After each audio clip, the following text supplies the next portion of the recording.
episode of the Flying Upstream podcast, the podcast that dares to defy the norm and challenge the mainstream. Today, we have the honor of featuring a truly inspiring guest, Martie Smith. Martie is a renowned resilience ambassador, international award winning author, and a bilingual coach and mentor. Martie's journey is a testament to the human spirit's incredible capacity for resilience and transformation. Having faced numerous traumas throughout her life, she has emerged stronger than ever, turning adversity into opportunity.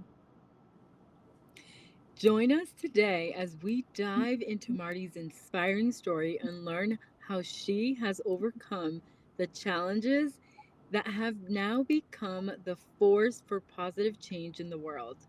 From her experiences as a U.S. veteran to her successful career as an author and coach, Martie's insights are sure to inspire and empower you to live a life that not only defies the norms, but is also fulfilling at soul level. Get ready to be inspired as Martie shares her strategies for building resilience, finding your purpose, and creating a life of meaning and fulfillment. So, Martie, welcome to the show. We're excited to have you here. Thank you for having me. It's always an honor, a pleasure, and a blessing to be able to share my story with so many people that perhaps are out there going, well, I can't this and it's too late for me to that. And I took off like a bat out of hell after the pandemic. I had a major transformation.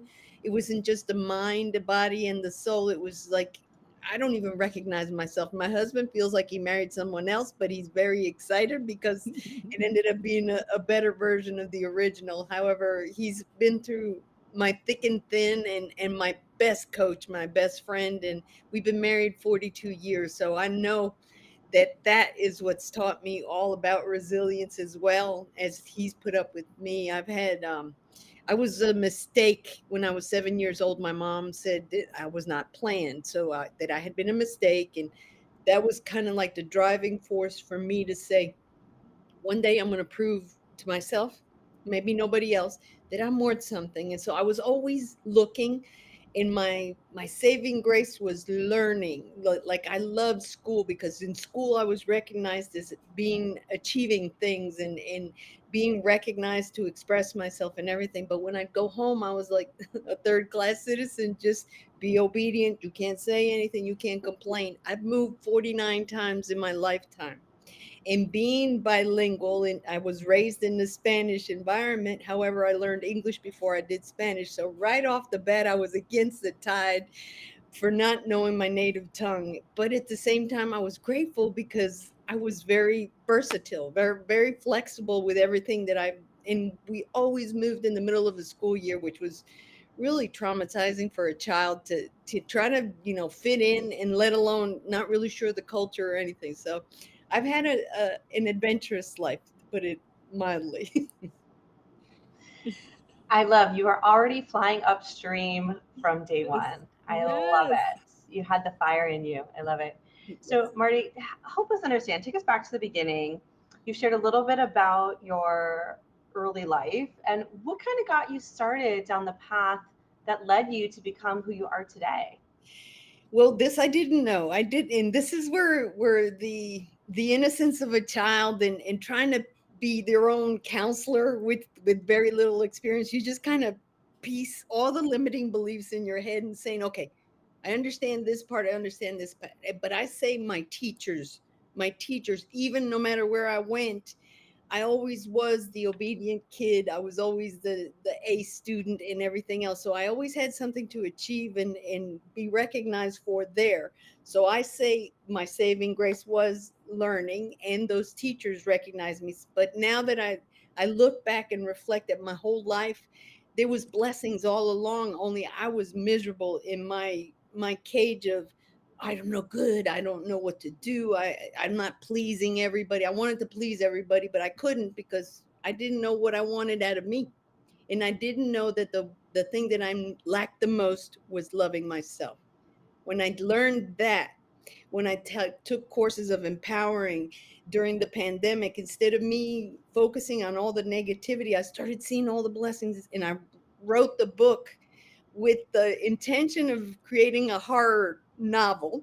But then I felt like I don't know, I felt like the voice of God said, okay, there's enough hell going out there in the world. You want to share more hell, or do you want to use what you've lived to share with the world, to see that no matter what happens, no matter how much you fall, you bleed, you sweat, you cry, you can pick yourself up and take off and be a miracle that you are. So that's the version I went with. I wrote Resilience Nourishes the Soul. And in there, I went backtrack to all the times I had moved, all the times that I had missed all the blessings that had been there. But I was so blind by my limiting beliefs that I couldn't see the reality of how blessed I was. Now that I acknowledge all that gratitude, it's like, my God, what am I complaining about? Yes, I was in a wheelchair. Yes, I've had 27 surgeries. Yes, I wasn't able to walk for a while, but all along, God would put in the proper instruments for me to keep going. And I just didn't realize that until the pandemic hit and I started writing and expressing myself. I think that's what was missing in my life, not the ability to express myself. That was what was blocking my success. I have a question about that because I think that often, you shared about the book and how you kind of had this whole idea, this whole path of how, what you were going to publish and what you were going to put out there, and then God spoke to you. And I think that sometimes it can be so subtle, the way that we understand the way that God speaks to us and the way that we're guided, right? Um I wonder for you, what essentially, right, made you feel like, hey, even though this may not be the path of least resistance in terms of, a horror book may have probably sold more, may have been more easily accepted, right? What made you choose the path of potential least resistance by following that guidance that you felt you received? The fact of so much negativity focused in front of me. I have so many people dying. Even my own brother passed away from the pandemic. It was like, enough, Marty. You've already been down this road. When you were in the wheelchair, I think I was having flashbacks of all the reasons why I had been severely depressed. When they told me you're not going to be able to stand for more than 10-15 minutes, my legs turned into wet noodles. It's a nerve condition that's called reflex sympathetic dystrophy. So it's kind of like my autonomic nervous system short circuited. So I couldn't innervate the signals that my brain was sending to walk and hold myself up. So it's kind of like they just go away, and my body was just sitting there wet noodles and wanting to fall apart. And plus all the major surgeries I had. I've had both ankles reconstructed, my knees, and everything just kind of like, I've been butchered to death in my eyes of my dilemmas. However, that's when I felt God say, okay, yes, you went through hell. Yes, you survived all this. Yes, you were in a wheelchair. Yes, this, yes, that, all the negativity. But what? Look at you now. Look at all you've overcome. Look at all you surpassed. Look at all that you cursed. That is your blessing. That is your saving grace. Now go out and share it with the world. Now go give people hope. Now go give those people that think they're old and they can't do anything because they lost their career, they didn't pick the right one, whatever. I've been a veteran, an Air Force veteran. I was a radiation therapist. Oh, I got a college degree. That's it. And no, but it wasn't meant to be. However, in the radiation therapy, when I was going through there, those patients, those cancer patients, especially the children, taught me about life. And when they would sit there and go, I want to see my mom smile. I want to see my dad tell me a joke. And all they come in here is cry and be depressed. And I was like, boom, that wake up call. Marty, what can you change here? So I was always the cheerleader, the everything that I wish someone would do for me. But I was given so much, I left myself without the supply to continue. With the book, I started seeing that the abundance of blessings was there, and all I had to do was share it little by little. And I won. I published the book December 2022. I won an award in January 2023. My father-in-law passed away December of 20, the very hour that I was publishing the book, he passed away. And I remember him seeing him in the hospital saying, "You're going to be somebody, you're going to do something. And I want to read that book and I want to know what you changed." Look at me now. I won an award 6 months down the line for um, a woman of heart, a humanitarian award. Where on God's green earth did I even think that writing a book would get me there? Not only was I made nominated, but I got to be awarded that thing. I picked it up in England. Meanwhile, in Ireland, there was another award for me, Women of Story of Global Impact. And I went, oh my God. So tell me that God didn't open up the doors. He opened up the windows of opportunity and he showed me that what I had decided was the way that I needed to go. That's why I do what I do. And that is the legacy I want to leave to the world. That even though I wasn't able to have children, I used to curse myself for that. Oh, you can't even give your husband that's been there with everything, and you can't even give him children. And then God has a way of showing you just because it doesn't look the way you want it to doesn't mean he's not doing it. I became a Sunday school teacher, a catechist for 35 years. Those children that were 8 years old are now married and have their own children, and it followed in the footsteps that I never thought I'd see the fruits of my labor. So people, we all are capable of so much more than we give ourselves credit. We are a miracle. Each and every one of us has something to share uniquely and independently, whether people believe it or not. That's a whole different ball game, and that's where I come in. I come talk to you and say, okay, yes, you've been through all that, but where, look at you now. You're still alive. You still got your senses. Where do we go from here? How do we change that narrative? How do we proclaim that we can continue and be perseverant? Whew, okay. That was amazing. So much So passion. beautiful. I love it. I can't hold it back. It's just like when it's this good happening to you, and this is where money is wonderful. It helps people. But when you, because I was rich when I was little, but rich in the wrong way in my book, what I was missing was now everything God has given me and allowed me to enjoy. And so if people come into this environment that yes we could do it and things will provide, that God provides, or opportunities if chosen properly with the right clarity and the right attitude of positivity instead of negativity, then you're already out of your comfort zone and launching into creativity, and that's what I promote. It's amazing. I want to go in a little bit of a different direction. In your journey of resilience, how would you reconcile the idea of healing with the notion of forgiveness? And do you think forgiveness is necessary for true healing, or can it exist without the other? I think it's a process. Everyone goes through it differently. But I myself, after my mom had called me a mistake, and I never forgot that. Well, guess who the black sheep of the family was? Me. But guess who was the one to see them off before they left this world? I had come back to my mom. I had come back to my dad. My dad had Alzheimer's, and for the first time in my life, I felt like a father's love. And he was not communicating. It was more like his reaction, like, wow, he's smiling.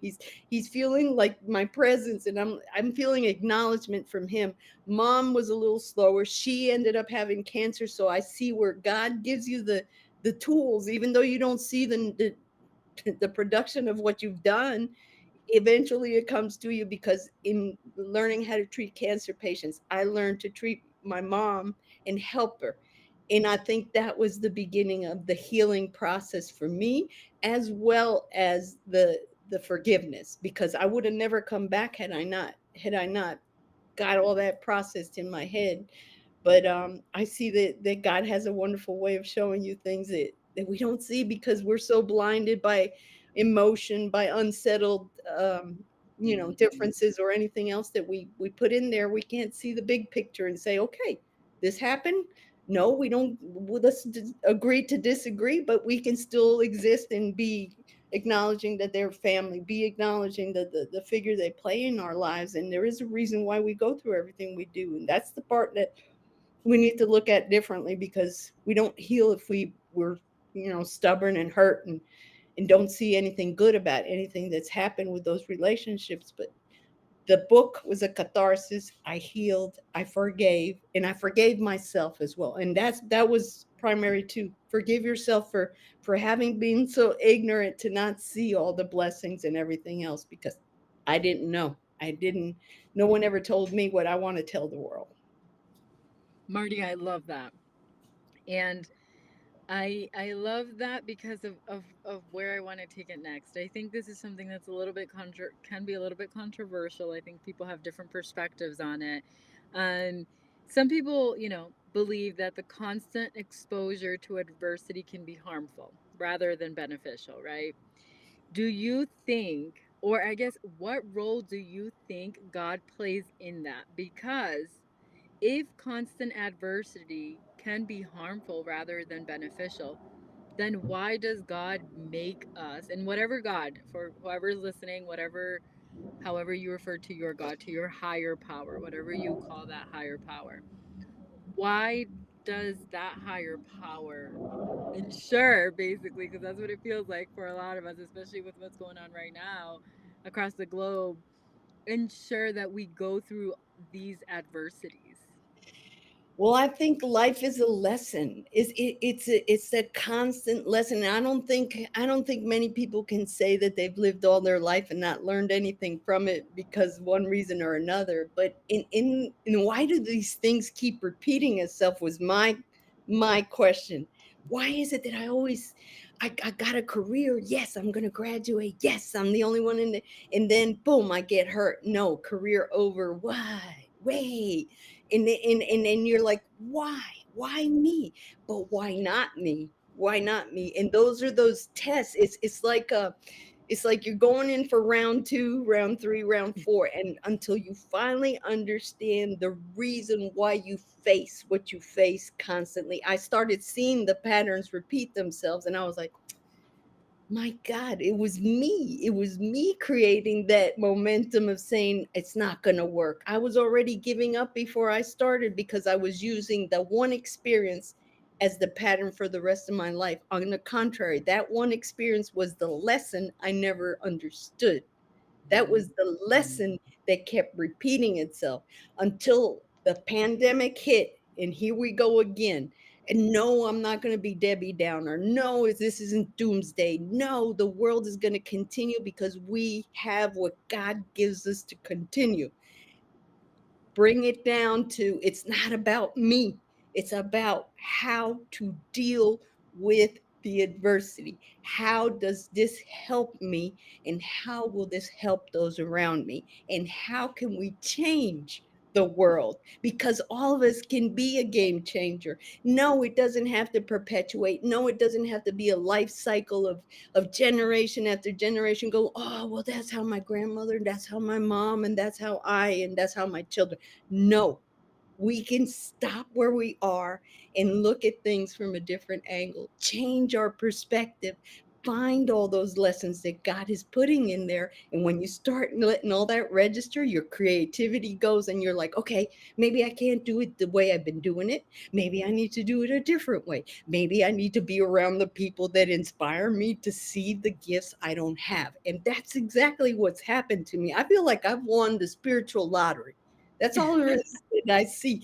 And the right people came into my life, and they are those little angels that God put along the way that I had never noticed before. And I was like, wow, I need to calm down and regroup and see all the hugeness of my life, because I didn't know how to look at it before. But I think that's what God does. And until you get the lessons right, that's when you start receiving the blessings. But it's always gonna be, I'm always reminded, and I will tell you, yes, I got out of a wheelchair. I became a personal trainer. I lost 70 pounds, 70 inches. I did all kinds of stuff. But at the same time, recently I pinched a nerve in February of this year, and I have handled the whole situation a different ballgame. The old Marty would have said, see, I wrote a book and now I can't continue because my pain is so grave and la la la. No, The pain is a reminder that you learned your lesson. Now, how are you going to let that enhance what you're sharing with the world? And that's what we need to do. And no one teaches that. No one teaches it. It's like you got to go get to school, you got to go get a family, you got to go get a title, this, that, and the other. Teach us the practicality of it becoming and dealing with adversity. Teach us the fortitude, the perseverance, the values, the virtues, and everything that we can stand on our own 2 feet and say, not today, not today. Maybe last time, maybe the other time, but not today. And that's how I feel now. And that gives you confidence.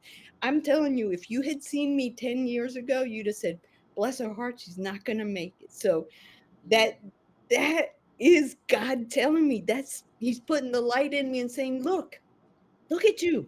Look at you. And it's a shame for me to even question that I had a rough life, because I see the people that really lose their limbs and they're incapacitated, and yet they go to the Olympics. Yet they are the living example of resilience. So me, I'm just a little pin compared to those people. Those are the ones that inspired me. Those are the people that inspired me, because I had no reason to complain about anything I was going through. You know, kind of on that path, something that occurred to me is that some people might say resilience is a privilege that not everybody has access to due to systemic barriers or just life experiences, social norms. What is your take on this perspective? And how can we bridge the gap for those who that are really struggling?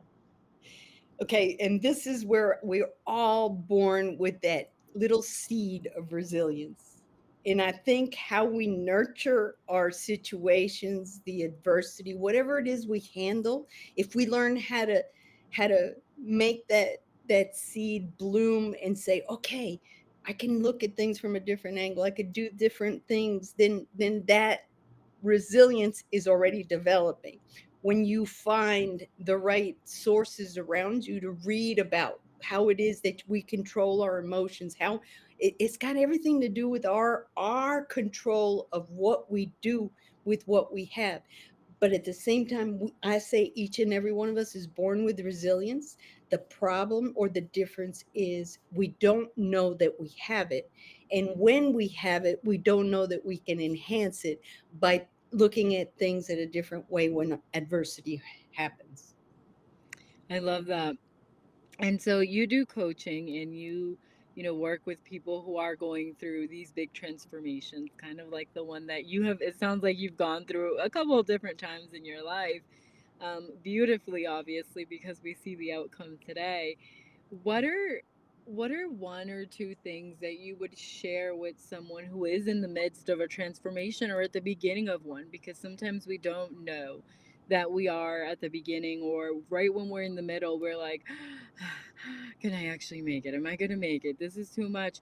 We talk about resilience, and I know it's a beautiful thing and it's important, but when we're in the middle of that race, what are a few things that you would say to someone to help them come along, and keep going so that they can reach that journey, so that they can hear God's calling? And this is kind of like what my realization when it hit me is like, okay, all right, there's a rhyme and a reason why we go through everything we do, and I'm starting to figure it out, that yes, it was how I believed about certain things and how my definition of what was reality was not the truth of what was happening. It was just my version of seeing it. Okay, when someone goes through that, the first thing you have to be willing to do is to change. And once you change, you're already stepping at it into that uncomfortable zone. But that is when your picture, your vision gets bigger and you see the lay of the land. Okay, I've never been down this road before. Wow, look at this. Maybe I could try this. And mistakes make you or break you. It made those mistakes made me, because they made me say, okay, I didn't quite get it there, but let me try it over here. And so it is, be willing to transform, yes, not be afraid to go out of your comfort, because that's where you find all your flotation devices. That's where you find the resources that you've not seeing, that you've been blinded because you were in that comfy zone where you had your blankie and your whoobies and everything else, but you weren't exposed to how to deal with all these things that come at you. We cannot, and this is definitely a proof because I've lived it, we cannot fend off adversity. The worst thing to do is fend it off. Why? Because when you don't address something, it stays in there.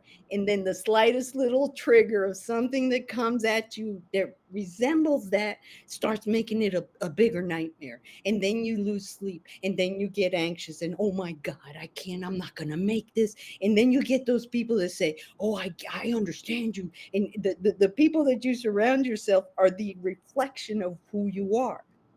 And so when you surround yourself with the right people and they're the ones telling you things that you say, and I will say this because my friends are a witness, you're crazy. You think I could do that? I'm not William Shakespeare. I can't write a book. And oh, Martie, you'd be wonderful at public speaking. Oh, heck no, I don't even want to meet new people. And now the proof is there that's when you get out of that comfort zone. Yes, it's a dare. It slows your heart rate to a craziness, but you still can make it. You got to be brave. You got to be bold, and you got to be daring. And that's the difference between dealing with life and not. You just touched on this concept of vulnerability. I want to dive a little deeper into that because many people equate vulnerability with weakness. So, how would you challenge this belief, and what role do you think vulnerability plays in the process of building resilience? Well, vulnerability is what taught me that I was able to do much more than I had given myself credit. And in the same time, that built compassion, that built empathy, that built the idea that, wow, if I know this about me and I understand that it's on in other people, we can find a way around it. And yes, I'd say that a lot of the people say at one point in time, and I think it's changing, that vulnerability made you weak. Oh no, we shouldn't cry. Oh, don't be a fool. Everything, the reasons why we shouldn't. But no, on the contrary, when we're authentic, when we spill our feelings and get them out, that clears our head. That gives us the idea of what is our why we want to do what we want to do, and we find a way to do it, and we surround ourselves with the right environment to get it done. So no, it's not weakness. It's a badge of honor. So That's beautiful. great. That's true. We can forget that because in this capitalist world that we live in, we're taught that our emotions come second. We need to do what we need to do first.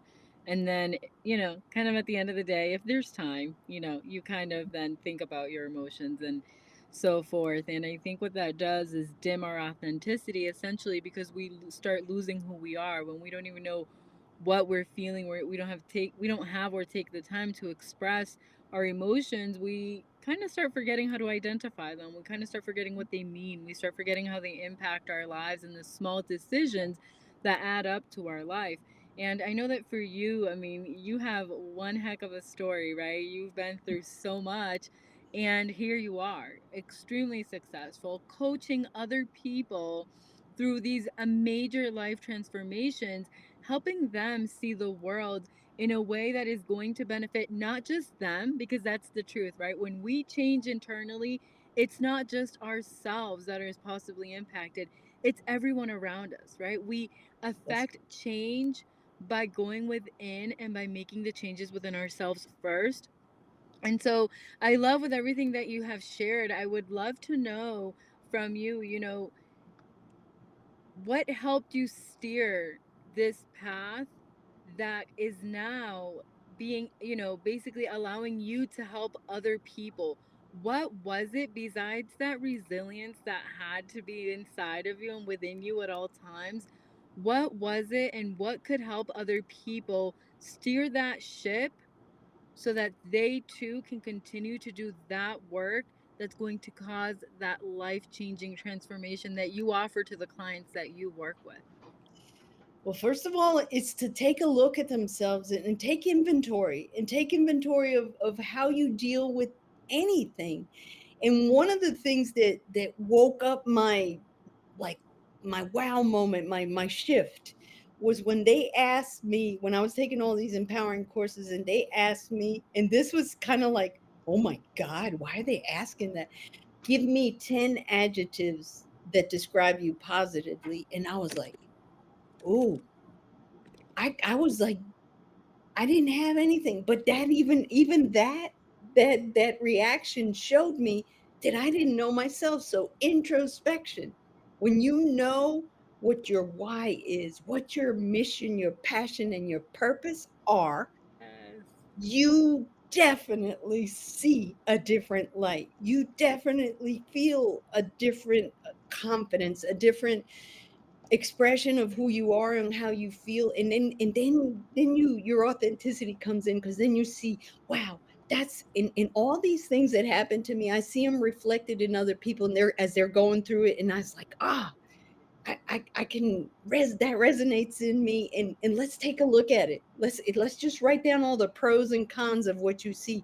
And usually what ends up being what's for me, the cons are very minimal, but those are the ones we focus on. And the blessings are the pros, and those are the ones we don't see, because we're blinded by what we've created in our mind is a block for what our actual life and thriving in a fulfilled way is.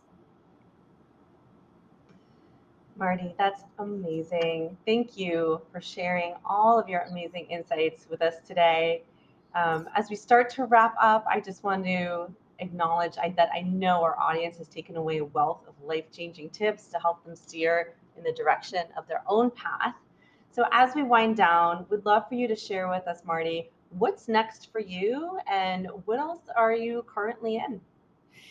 Well, I guess being in the Air Force gave me that dare to do, and I'm daring to do things that I never imagined I'd be doing. And one of them is helping the youth. We're creating an environment for people that are in that transition. They graduate school and they're not sure where they want to go, what yes, the careers are wonderful if you're a doctor and a teacher, but that's not what I want to do. So they start questioning.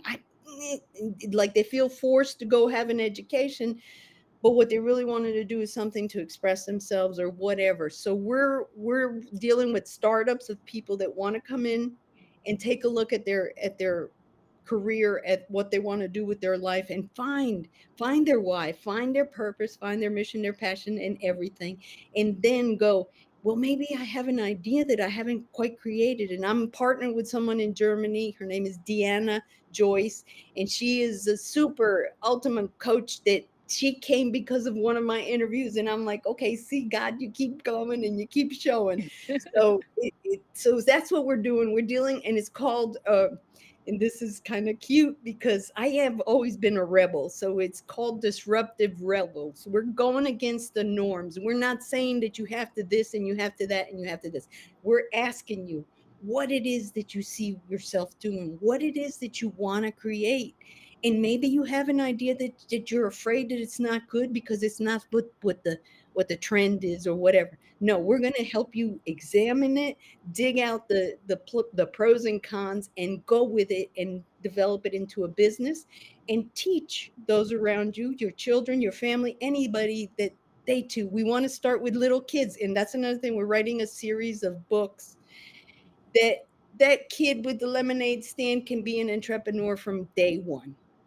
And can you imagine a 5-year-old opening up a cookie stand or whatever, and then being ready to graduate high school? What is he going to do with his life? So it's simple stuff that we learn after the fact, or I did. Now it's like, let's bring them the tools they need to grow, develop, gain freedom to do the things they want to do, bring along the idea that family is what ties us together, and thrive and make it sustainable for generations to come. Pass the torch, pass the knowledge, and make this world a better place, and leave it better than you found. Amazing. Martie, thank you for joining us today on Flying Upstream. Free spirits, we hope today's journey has left you inspired to think outside the box and maybe even walk a path less traveled. Don't forget to follow us on YouTube and on your favorite podcast platform so that you never miss an episode. Make sure you like, follow, and subscribe. And as always, don't forget to follow our amazing guest, Martie. We will link all of her links in the description and in the podcast notes. And also, don't forget to join us next time so that you can continue to enjoy as we explore incredible stories like Martie's that are full of courage and innovation. Until next time,